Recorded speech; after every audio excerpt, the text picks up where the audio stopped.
Maite, ikusten dugu hemen korrikaren aldeko estan bat edo postutxo bat montatu dezuela, zer da hemen bertan ikusi ahal izango duguna edo? Bueno, dago korrikako materiala, hasi kamiseta, jertxe, eta berez korrikak eskaintzen dituen material guztia edo aldeuna behintzat, Gaurkoan Bilabonan gaude, eskualdean edo beste herriren batean edo egoteko asmorik badukezue?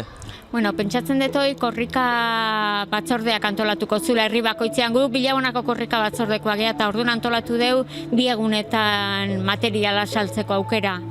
Eta gaur da bat, eta beste izango da apirilak 16an izango dela korrika herrikoia edo.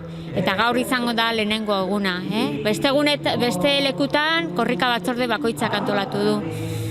Bertara gerturatzen denak, zer erosial izango du bertan? Esate dizu, kamisetak, jertxeak, eta korrikak eskaintzen duen materiala bintzat. Gora apirilak 16an, korrika herrikoia egiteko asma daukezue, zer ikusial izango da egun horretan? Egun horretan, kuadrilak dei berezi egin nahi diogu, korrika txiki bat antolatzeko herrian, da korrika antolatzeko herrian, da orduan, egingo da korrika herrikoi bat, kuadrilla bakoitzak hartuko du parte leku berezi batean, eta gero bukaeran, musika pixkat eta alaituta pixkat, denok. Urrengo egunean da korrikan bukaera, eta ja bukatzeko korrika, eta denok alai eta bultzatzeko euskera. Hori da, bukaera apirilaren 17an Donostian izango da, Bilabonatik apirilaren 13an goizean goiz pasako da, 7ak 20 gutxi inguruan. Nolakoa izango da eguna edo zer antolatu dezu egun horretarako, korrika ofizial horretarako?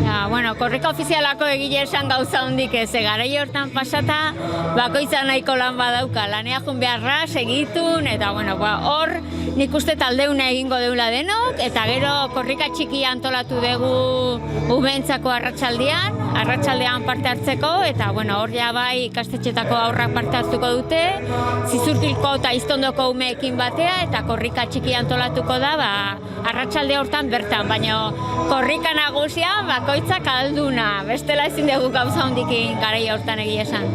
Korrika txikia zein ordutan eta zein ibilbedetan edo izango da? Korrika txikia hasiko da 3 eta 4 adunako zubitik, Aiztondoko herriek pasako dute, Zizurkilen zubi muixun jasoko du Bilabonak lekukoa, eta egingo du kale berria, salduko errotonda, eta kale nagusia eta plaza. Pixkat ume guzti parte hartu alizateko.